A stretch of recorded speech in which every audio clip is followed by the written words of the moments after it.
Sejam bem-vindos. Começa agora mais um Jogo Económico. A partir de agora pode seguir-nos nas redes sociais ou no site do Jornal Económico, mas também na Bola TV. Use o hashtag Jogo Económico para comentar os temas que vamos ter em debate. Esta foi mais uma semana marcada por buscas no futebol português, com especial incidência nas SADs de Benfica e Santa Clara. Suspeitas sobre a corrupção desportiva, fraude fiscal e branqueamento de capitais cruzam vários processos em investigação, como o Mala Tchau. Este vai ser o tema da primeira parte do programa. Após o intervalo, vamos olhar para um regresso que parece cada vez mais longe de se concretizar. Com a pandemia da Covid-19 a vitimar mais do que nunca, pode-se falar do retorno dos adeptos aos estádios. São estes os temas que vamos ter em debate nesta edição. Aproveito para apresentar o painel de comentadores desta semana: Chico Laxmidas, João Marcelino e Diogo Luís. Muito obrigado aos três. Vamos então olhar para aquele que foi o tema da semana, as buscas nas SADs de Benfica e Santa Clara, corrupção desportiva, fraude fiscal, branqueamento de capitais. Chico, já começa a tornar-se quase usual estas buscas. Quando é que achas que podemos passar a ter alguns elementos mais concretos sobre o que é que realmente está a ser investigado e que desenvolvimentos é que está a ter esta investigação que já resultou numa série de buscas? Boa tarde a Carlos, boa tarde a todos. Em breve esperamos, não é? Já, como disseste, já não é surpresa. As buscas são feitas repentinamente, não sabemos antes, mas já não surpreende ninguém. Que são negócios que há muito por explicar, como dizias, temos alguma explicação, ainda deve faltar à Polícia Judiciária por ter ido fazer mais buscas. É sempre complicado falar destes casos. Primeiro ponto, acho que temos que ter ciente aqui que há a presunção de inocência, não é? Claro. Mas esta é uma história muito bizarra e alguns contornos parecem um guião num filme, o 007, não é? Temos aqui 3 jogadores líbios num negócio pouco claro que passou pelos Açores, uma história que já tem alguns anos, numa operação que aparentemente levantou suspeitas sobre fraude fiscal.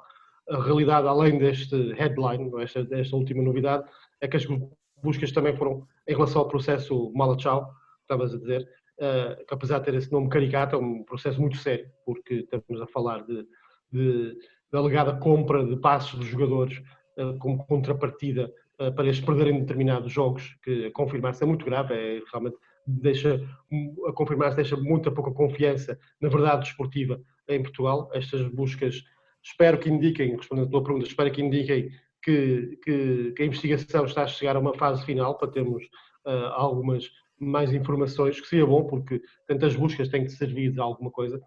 O número que vimos é que já foram 9 buscas nos últimos anos, só no Estado da Luz.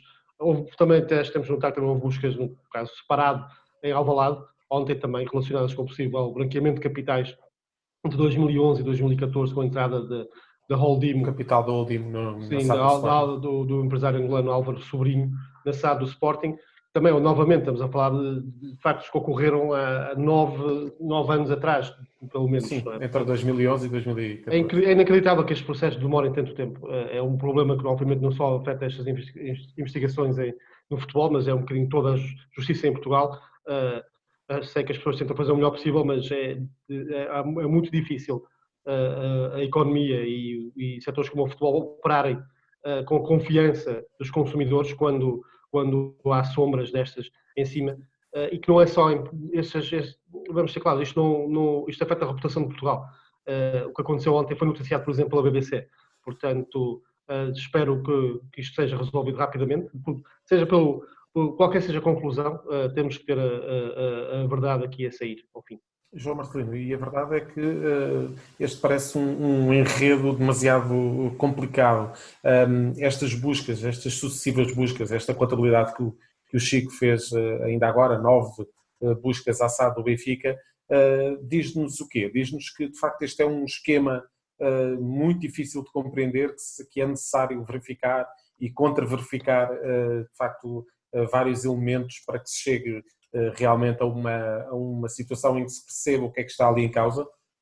Boa tarde. Aquilo que nos diz é que a investigação está a fazer o seu papel, está a investigar, que é uma coisa que não era comum há umas décadas. E hoje, felizmente, não só no futebol, como em todas as atividades económicas portuguesas, a justiça mexe. E eu dou grande importância a isso e saúde que isso aconteça. E o facto de estar saudável não quer dizer que algumas dessas investigações não deem nada. Nós lembramos, por exemplo, do apito dourado, que afetou o futebol do Porto aqui há 10, 15 anos, e o processo morreu todo em sede de julgamento em tribunal. E, portanto, o que nós temos de ter aqui temos de ter aqui a percepção disso, ou seja, que não é bom para a imagem do Benfica, claro que sim, nem para a do Sporting. Por exemplo, alguém duvidar se Álvaro Sobrinho lavou por ali dinheiro, que é a suspeita que está em cima da mesa. O que nós devemos saudar é a investigação. Quer dizer, qualquer atividade económica em Portugal não deve estar acima da investigação. Eu acho que isso é bom para o futebol, acho que isso vai fazer com que os dirigentes dos clubes de futebol tenham a percepção, que não tinham até há pouco tempo, de que estão à frente de um negócio que, de alguma forma, é inspecionado. E eu acho que houve aqui um clima de impunidade durante muitos anos no futebol português, que sentiu uma indústria, digamos, à margem da atuação da investigação e que não foi boa para o fenómeno. Portanto, eu acho, do ponto de vista geral, que isto é bom, obviamente, de um ponto de vista particular para o Benfica, pela repetição, isso não é positivo. Agora vamos aguardar pelos resultados. Eu não me antecipo aos resultados. Portanto, eu tenho, se nunca tive apetência para ser advogado, muito menos para ser juiz, e, portanto, nessa matéria, o que digo é que as suspeitas, de alguma forma, são qualquer coisa que ninguém gosta, agora são a atividade normal no mundo inteiro. O que é normal é que não haja investigação. E durante muitos anos em Portugal não houve investigação, nem no futebol, nem noutras atividades. E além dessa investigação, Diogo Luís, também é necessário que as autoridades que estão subordinadas ao futebol português que encontrem uma forma de que os clubes possam esclarecer com a máxima transparência quanto é que pagaram por um jogador e os clubes que receberam, quanto é que receberam por esse mesmo atleta. Falta essa transparência claramente e de facto este negócio é um negócio com meandros muito, muito complicados, em que os jogadores andaram ali numa série de carrosséis até chegar a determinado clube. Tem que haver essa transparência e que nós estejamos habituados também a exigir essa transparência, não é? Boa tarde, sim, sem dúvida. Deixa-me acrescentar ali um ponto ou concordar com o que o João disse.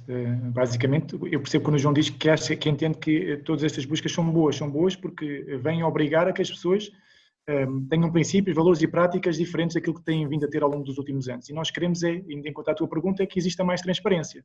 E essa transparência, as SADs, por exemplo, são obrigadas a declarar tudo à CMVM, praticamente todos os negócios que vão fazendo, e portanto, desse ponto de vista, já acrescenta aqui alguma obrigação adicional. Mesmo assim, muitas das vezes as coisas vão passando. O que me parece é que, de uma vez por todas, é importante que em Portugal se perceba que o futebol e negócio não são negociáveis.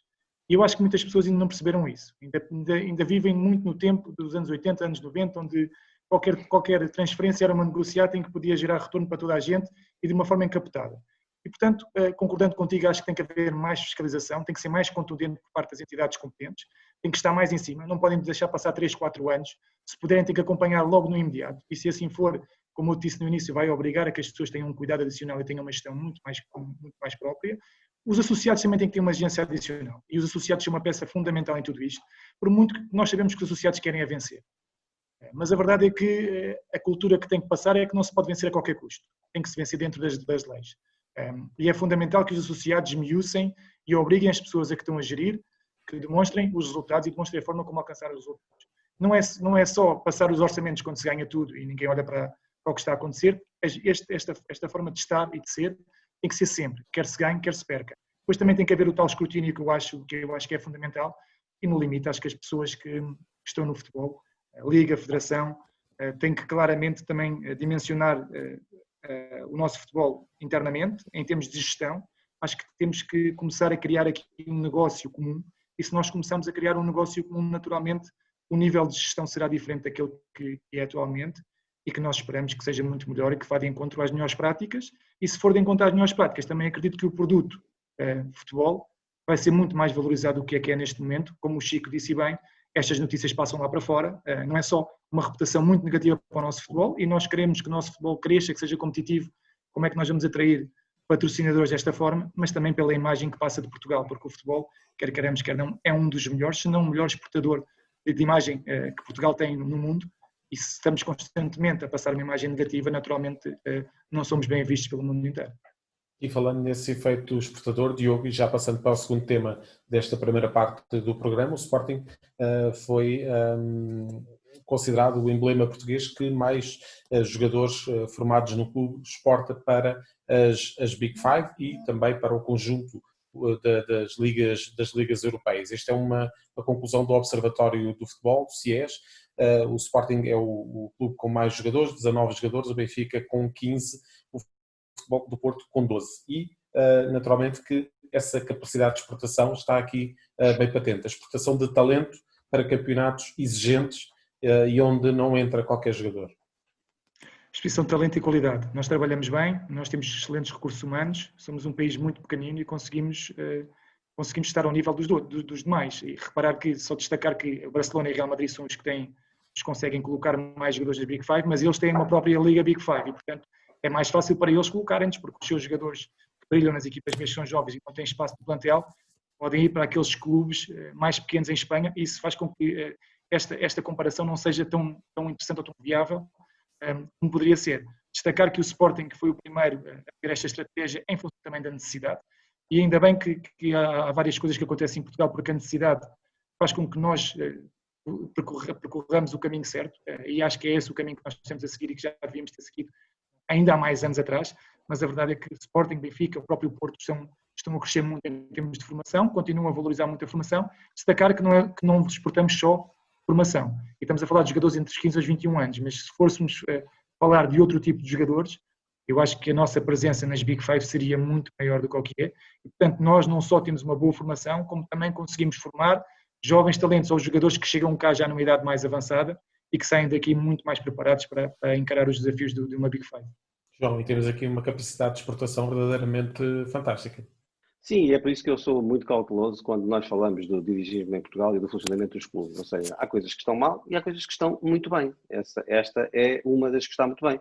E nós vemos que clubes que às vezes nos parece e com razão, que não têm uma grande gestão ao nível do topo, têm, de qualquer forma, uma consciência do funcionamento de uma empresa fantástica, porque nós não podemos dizer que a gestão dos clubes em Portugal é totalmente incompetente e depois assinalar que no Seixal ou em Alcochete ou em Vila Nova de Gaia, onde o Futebol do Porto tem o seu centro, e noutros clubes, como o Braga, como o Guimarães, que depois há excelência. Não, há excelência porque as pessoas têm competência e sobretudo, a parte técnica, mas não só a parte técnica, tem também uma parte organizacional mais virada para a formação dos jogadores. E, portanto, dizer que estes dados são bons, eu comungo da opinião do Diogo Luís.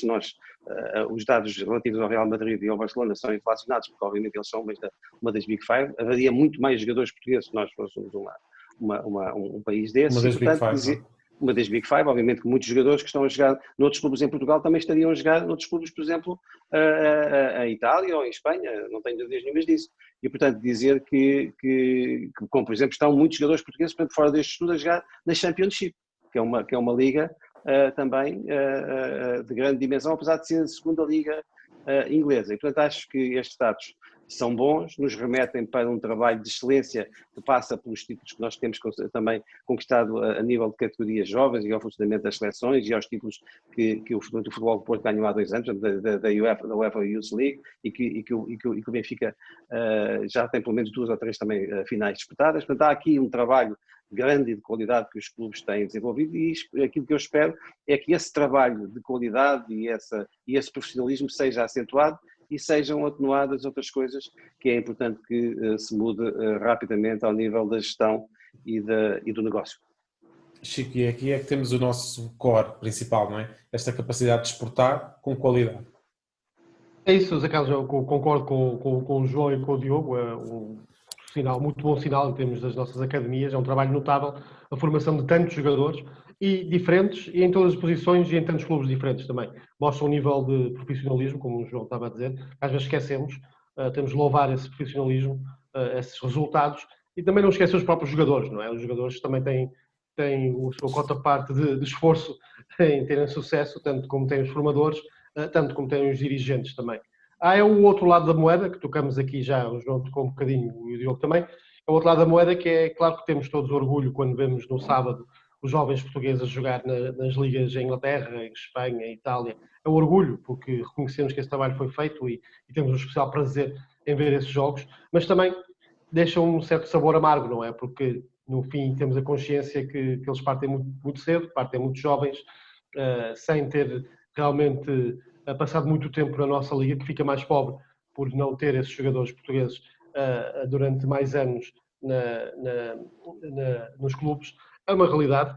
Como dizia esse estudo, somos os training clubs, mas acho que mais do que isso, na realidade somos uma training league, não é? Somos uma espécie de incubadora de talentos, não é de agora, já vem de há algum tempo, como o Diogo estava a dizer, e com a crise económica, creio que vai se acentuar também. Os clubes têm que compensar as receitas, as quebras das receitas, como já falamos aqui noutros programas, e uma das formas principais é de transferir jogadores, e os seus jogadores jovens portugueses que têm qualidade, têm sempre a potência lá fora. Portanto, temos uma marca que temos que aproveitar, os clubes estão a aproveitar isso, e nesta altura apesar de ser um sinal misto, não é?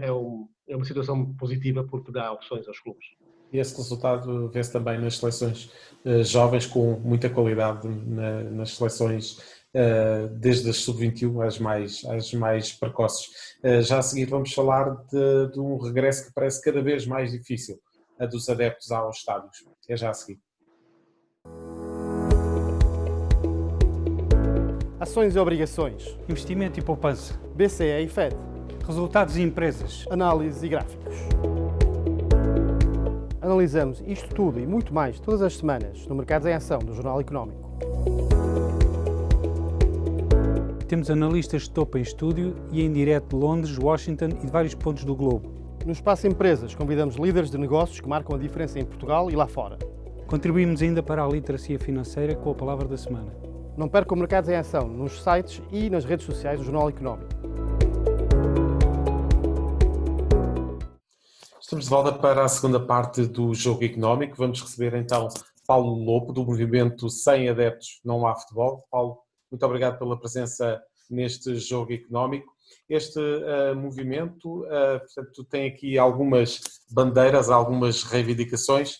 Uma delas, e a mais visível, naturalmente, é o regresso dos adeptos aos estádios nacionais. O que lhe pergunto é, tendo em conta algumas das perspectivas que são feitas para o início de dezembro, relativamente à pandemia, e fala-se de um número diário perspectivado para essa altura de 10 mil infecções diárias e 100 vítimas mortais. O que lhe pergunto é, neste cenário, como é que poderão os adeptos regressar aos estádios em segurança? Em primeiro lugar, agradeço o convite para estar presente. Deixe-me dizer que o futebol é provavelmente uma das atividades onde existe uma melhor possibilidade de controle das pessoas. Nós, se formos num transporte público, se estivermos num cinema, que é um sítio reduzido e fechado, temos muito mais dificuldade de controle do que temos no futebol. Todos os exemplos que foram feitos dos jogos piloto, que foram feitos pela Liga e pela Federação, os resultados foram bem acima daquilo que era expectável. E, portanto, eu julgo que existem condições neste momento para que possa existir algum público no futebol. Independente, lógico, usando a separação, o distanciamento, usando as máscaras, usando... O futebol permite, por exemplo, que as pessoas entrem pela uma porta e saiam pela outra, nem precisam de se cruzar. Portanto, existe aqui, é preciso estudar uma forma de conseguir levar as pessoas ao futebol. E isso porquê? Porque a falta dos adeptos no futebol tem um impacto sobre a economia do futebol muito grande. A Liga estima que seja entre 300 a 400 milhões de euros por época. O Paulo também tem esse background, tem a experiência de ser também dirigente do futebol português já há alguns anos. O que eu lhe pergunto é como é que um clube, enfim, pequeno, médio, consegue lidar com a falta desta receita? Eu diria que quanto mais pequeno é o clube, maior é a dificuldade, porque se num clube grande da primeira divisão, em que existem receitas televisivas muito significativas, o impacto dos adeptos e da faturação que pode resultar daí é grande, num clube regional, dos distritais ou do Campeonato de Portugal, se calhar são 80%, 90% do orçamento desse clube. E, portanto, nós hoje já conseguimos observar a dificuldade com que muitos clubes sobrevivem e estou convencido que se não fizermos nada por isto, muitos deles vão acabar por morrer. E acho que o futebol é demasiado importante para a atividade do país, não é? E tem que se fazer alguma coisa, tem que haver regras, mas tem que se fazer alguma coisa também para salvar o desporto e para salvar a economia do futebol.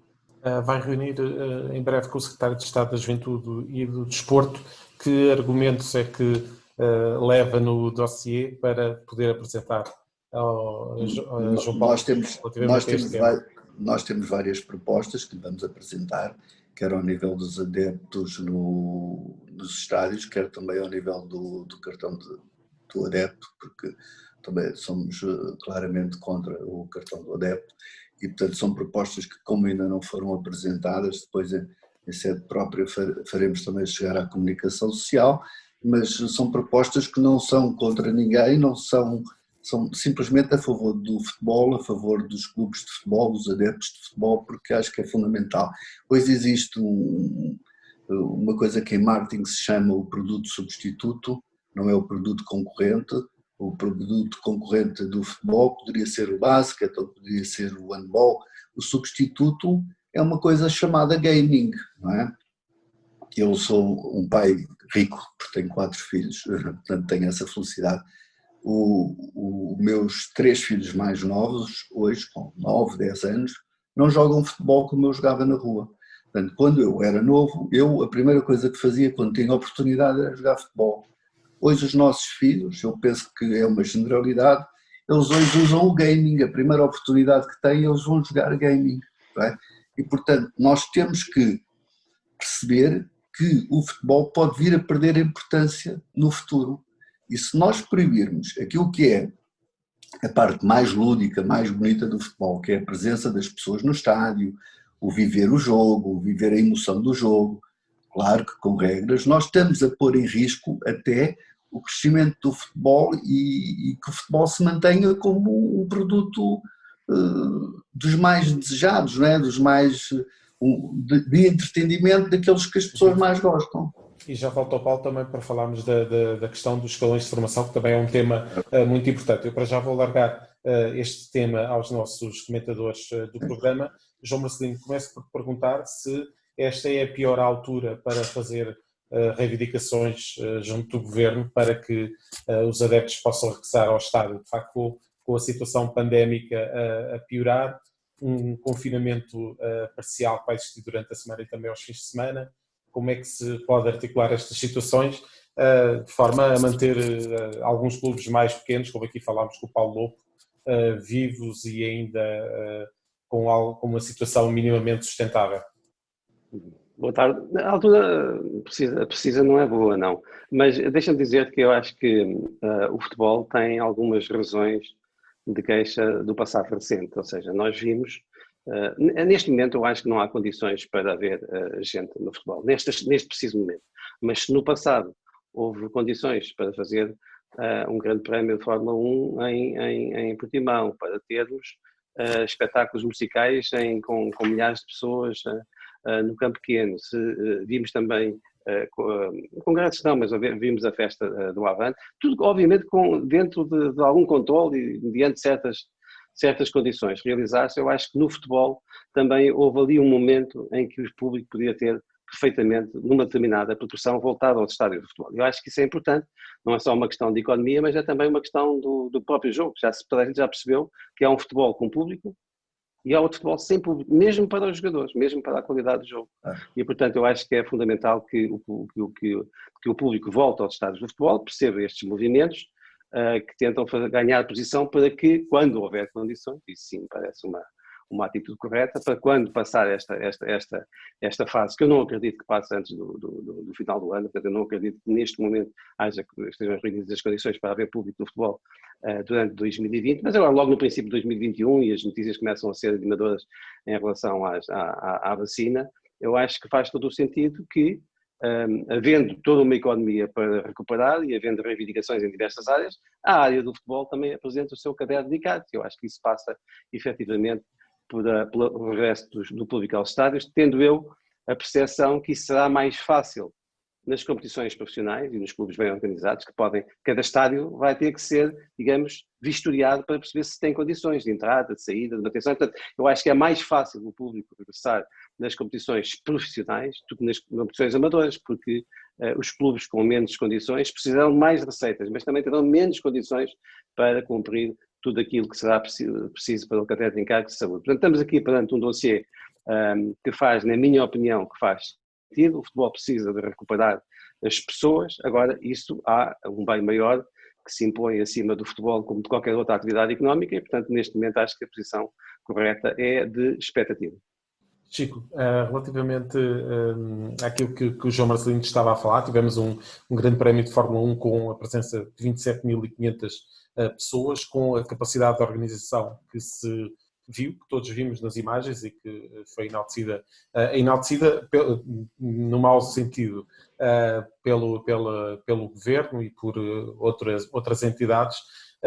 Neste período em que podíamos ter tido adeptos de futebol, o futebol foi discriminado, como notou o João?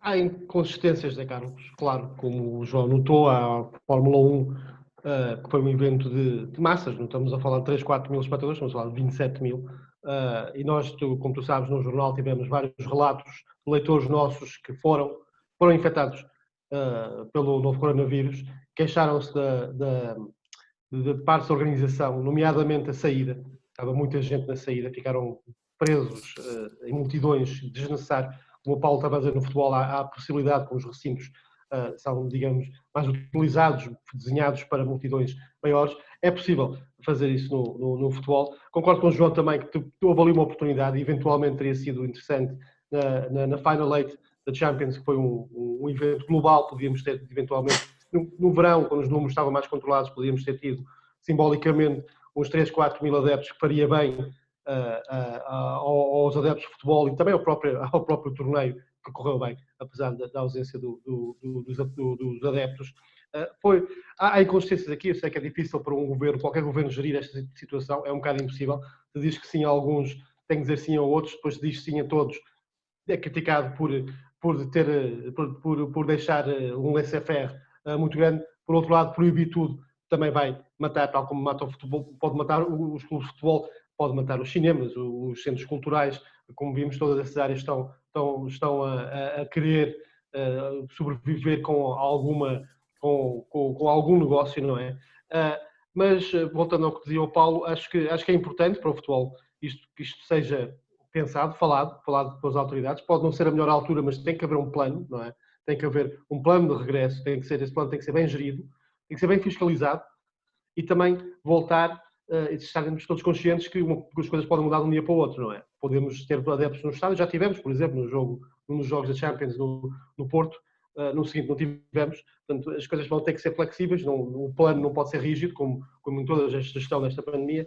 Eu acho que, só para finalizar, acho que é uma situação de simbolismo. Não creio que os 3, 4 mil adeptos num estádio como o Dragão vão fazer a diferença financeiramente. Acho que é um sinal de que temos alguma convivência entre os adeptos e os atletas e que um sinal que no futuro poderá aumentar esse número e voltar a uma certa normalidade. Creio que nunca vai ser igual ao antigamente, até porque, se nos lembramos, houve um caso muito grave, um jogo da Champions em Liverpool contra o Atlético de Madrid. Foi um grande jogo, por acaso, mas que houve centenas de infectados nesse cenário. Portanto, o futebol tem condições, mas também são multidões, portanto temos de ter cuidado. Diogo, aqui acreditas que a principal preocupação das autoridades, naturalmente que agora temos aí uma segunda vaga e tudo, os números estão a crescer todos os dias, mas acreditas que naquela altura em que começámos a desconfinar, o grande problema das autoridades sanitárias em Portugal foi o eventual comportamento das claques, sobretudo dos três grandes? A imagem que se tem do futebol, infelizmente, é uma imagem errada, porque estamos a falar aqui de uma pequena percentagem dos adeptos que acabam por criar uma imagem sobre todos os adeptos que não é real. E eu acho que aqui o movimento Sem Adeptos Não Há Futebol é uma excelente iniciativa. Em minha opinião, não tanto para estas questões do Covid neste momento, para colocar as pessoas no estádio, mas sobretudo para poder criar condições e motivação para que as pessoas vão aos estádios, porque infelizmente em Portugal os nossos estádios estão vazios, tirando os três grandes, Guimarães, Braga, e portanto, se nós queremos ter pessoas no estádio, devemos criar condições para que as pessoas vão ao estádio. Criar culturalmente, ter motivos diferentes, há rivalidades, mas sempre com respeito, permitir que as famílias vão ao estádio, que possam desfrutar, que tenham condições para ver um espetáculo de futebol. O Paulo há pouco estava a falar dos miúdos que hoje em dia já jogam videojogos. É uma realidade, porquê? Porque tem muito mais motivação, chama-lhes muito mais a atenção e muito mais interativo do que propriamente um jogo de futebol em que as pessoas vão e não sabem muito bem se o resultado for negativo ou positivo para a sua equipa, como é que vão sair do estádio, se vão ter condições para sair, se não. Há jogos em que a rivalidade é brutal.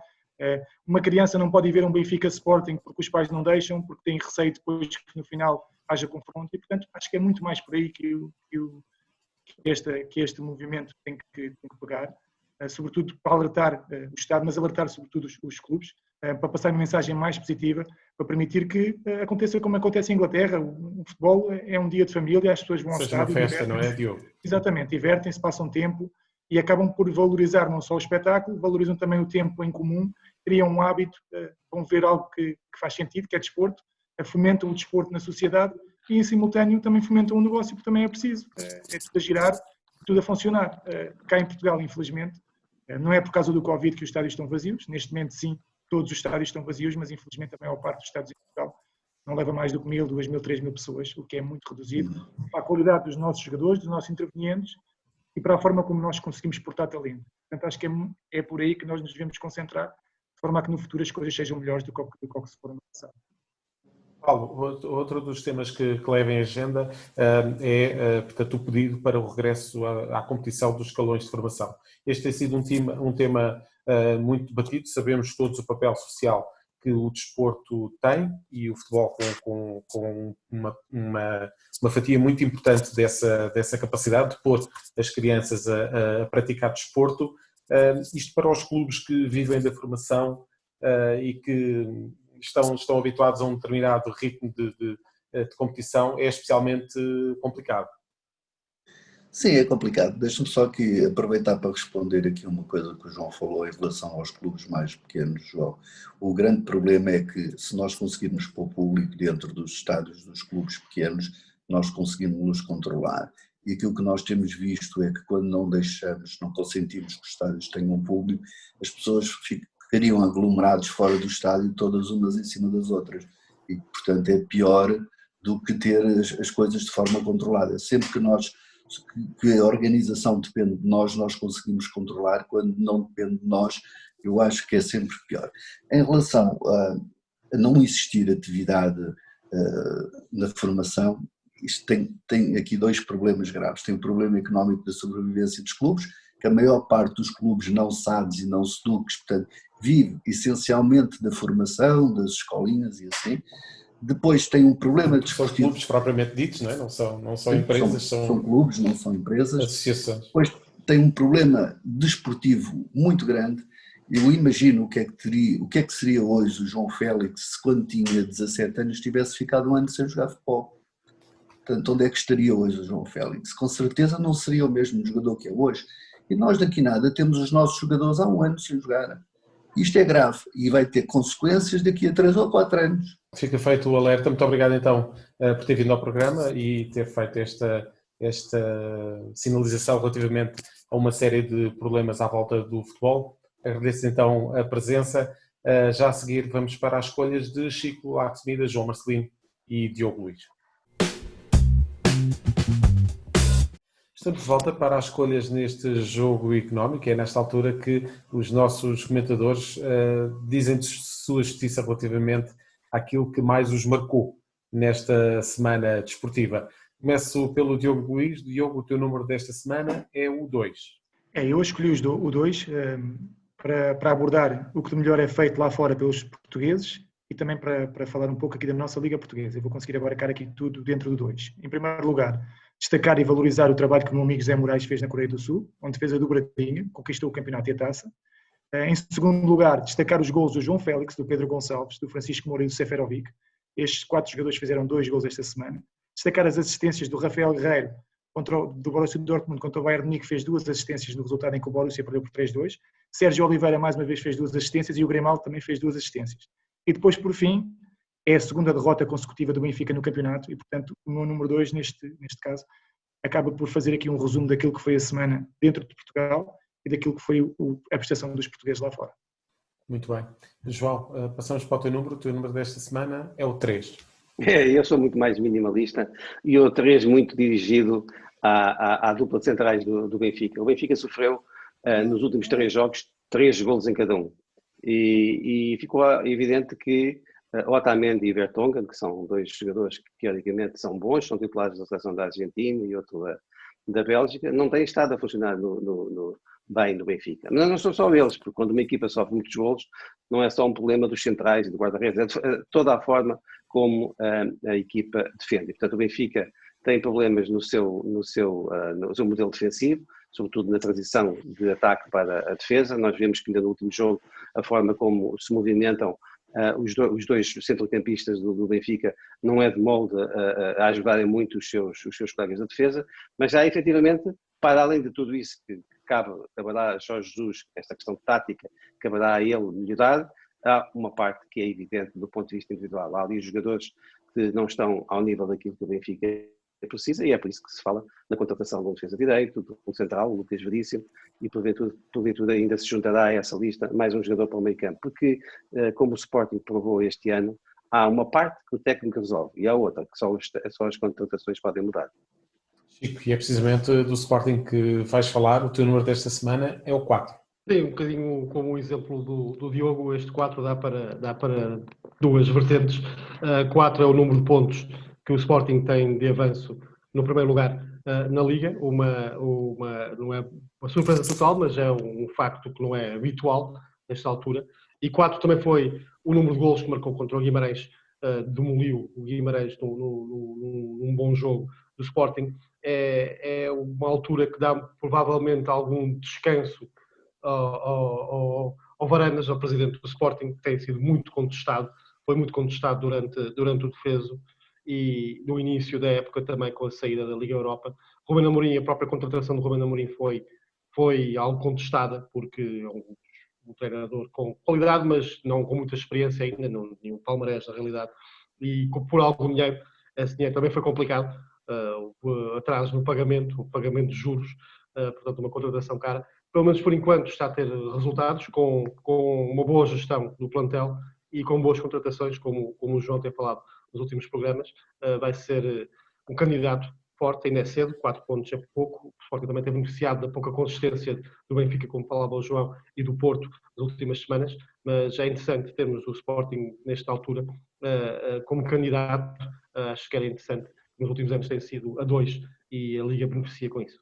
E só com as competições nacionais para disputar. Exato, passamos para o teu protagonista desta semana, é José Mourinho. Sim, temos falado pouco do José Mourinho aqui. Muitas vezes temos falado de treinadores, temos focado muito no Jorge Jesus e do sucesso que teve lá fora.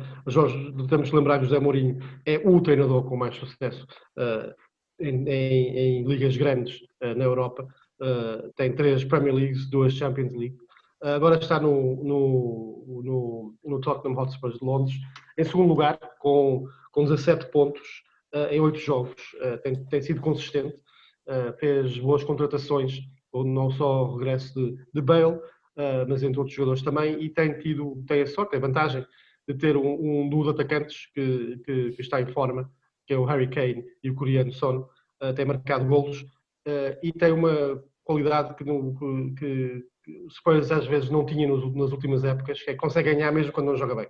E isto na Premiership, como está muito imprevisível, temos visto resultados surpreendentes, resultados com muitos golos, uma equipa que conseguir arrancar resultados aos 88 minutos, como fez no fim de semana passado, dá confiança aos adeptos e o treinador está a fazer um bom trabalho, como sabemos, o Mourinho tem essa mentalidade vencedora e que parece que vai fazer uma boa época. Mourinho está de volta, aparentemente. João Marcelino, tua escolha desta semana para protagonista foi alguém que brilhou no Estádio da Luz na última jornada. E o Francisco Moura, 21 anos, eu falo, marcou 2 golos, mas eu quero trazer aqui o nome do Francisco Moura, não para falar nesse jogo, mas para falar na qualidade da formação do Sporting de Braga e juntá-la à do Benfica, do Sporting e do Porto, que falámos aqui na primeira parte deste programa. É que estamos a falar do clube que, para além do David Carmo, que tem jogado, já jogou nas competições europeias e foi titular no estádio do Benfica, temos o David Carmo, que é o central também titular do Braga, no plantel do Braga encontramos. Exatamente, aliás, é um jogador que juntamente com o Nuno Mendes promete um grande futuro à ala esquerda da Seleção Nacional Portuguesa e as pessoas perceberão isto nos próximos anos, mas no plantel do Braga ainda estão 2 guarda-redes, o Tiago Sá e o Lucas Ornicek, que é um jovem de 18 anos, e se nos lembrarmos que, por exemplo, no Lille está o Checa, que foi formado no Gondomar, no Passos Ferreira, mas ainda passou aos 19 anos pela formação do Braga e pela equipa B, se percebemos que o Chadas também foi apontado como um potencial grande jogador português, está hoje no Moscron, onde o ano passado jogou o David Queiroz, nós percebemos que o Braga é um clube que já está a ter resultados na formação, está a trazer jogadores para o primeiro plano e está, obviamente, também com isso, a pérola, a cereja em cima do bolo é o Trincão, está com isso também a conseguir receitas que são importantes para o clube. Parabéns ao Braga por isso também. Para terminar, Diogo Luís, o treinador líder da Liga Portuguesa. Deixa-me então só complementar aqui o que o João disse. O João não referiu o Pedro Neto, que também é um grande produto da formação o Pedro Neto, do Sporting de Braga, que também foi convocado agora para a seleção e possivelmente até se estreará hoje, no dia em que estamos a gravar, em Andorra. O meu destaque é o Ruben Amorim, pelo trabalho fantástico que está a fazer no Sporting a todos os níveis, não só dirigindo a equipa, mas também sabendo comunicar para fora e para dentro. E eu acho que isto aqui é fundamental, sabendo manter as expectativas, percebendo como é que deve dirigir uma equipa, experiência mais atrás, dando mais juventude para a frente, a equipa com uma boa dinâmica, muito bem organizada, e a verdade é que quem viu este jogo do Guimarães Sporting delicioso, o Sporting entrou muito bem, jogou muito bom futebol, em alguns momentos teve que dar a iniciativa ao adversário, mas também soube estar dentro do campo e até aproveitou o facto de o adversário ter tido a iniciativa para explorar outro tipo de situações que não poderia explorar com bola, e portanto valorizar aqui o trabalho de Ruben Amorim, que está a valorizar todos os jogadores, e que me parece que esta última troca que fez, Sporar, Jovane por Sporar, que a equipa cresceu mais. O Sporar é claramente também um campeão, em minha opinião, pela forma como começou a época, nunca deu o braço a torcer, sempre trabalhou e agora está a tirar frutos. Parece-me que o Sporar encaixa que nem uma luva nesta forma de jogar do Sporting, e o Ruben Amorim está a ganhar, complementando também aqui o número do Chico, só tem 4 golos feridos, também era mais um que queria acrescentar ali ao número 4, e a verdade é que está com muita confiança, está a valorizar ativos, está-se a destacar, ainda é muito cedo, é verdade, mas ele também está a saber gerir expectativas, e eu espero que o Sporting continue assim até ao final do campeonato. Será bom sinal para nós que vamos ter aqui um campeonato muito mais competitivo até ao fim. Diogo Luís, Chico Laxmida, João Marcelino, muito obrigado então pela presença neste jogo económico. Voltamos para a semana com os números que contam dentro e fora das 4 linhas. Até para a semana.